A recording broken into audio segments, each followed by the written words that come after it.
Metro Surge is not the only federal operation happening now in Minnesota. Of course, this is the other big story we've been following.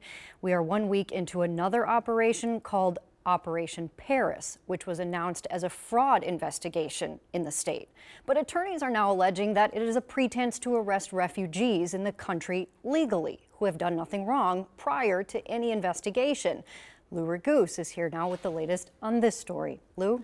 Jennifer, I found this trend by sorting through the new court filings at the federal courthouse. Within the last week, many lawsuits allege unconstitutional detainment of legal refugees under the pretext of Operation Paris.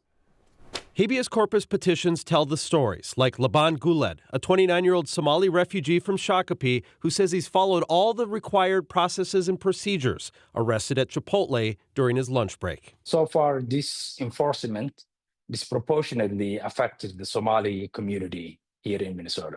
Abdikhani Jabani is one of several Twin Cities attorneys representing clients arrested by ICE as part of Operation Paris. The Department of Homeland Security announced Operation Paris 1 week ago, calling it a landmark fraud investigation to re-examine refugee cases through new background checks and intensive verification of refugee claims. But attorneys say that stated mission of Operation Paris hasn't actually played out, and that ICE officers are arresting people in the country lawfully. This is someone who has done nothing wrong.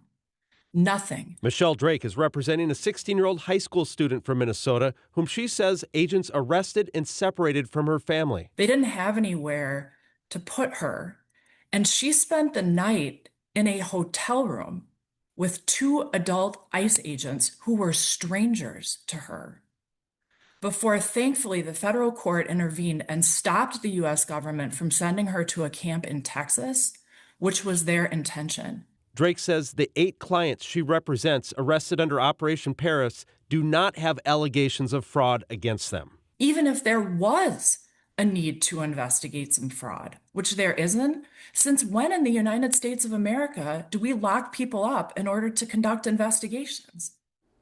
Now, a Homeland Security spokesperson did not answer my questions about Operation Paris, but sent a statement that says, in part, this operation in Minnesota demonstrates that the Trump administration will not stand idly by as the U.S. immigration system is weaponized by those seeking to defraud the American people.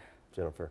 Which contradicts what those lawyers say, but 8 people detained, do we know where they are at this point? And are they in fact detained? Part of the problem is figuring out where in fact they are detained, because a lot of them are almost immediately being sent from Minnesota down to these camps in Texas. In the case of the 16-year-old, that's what the federal judge prevented with urgent legal action.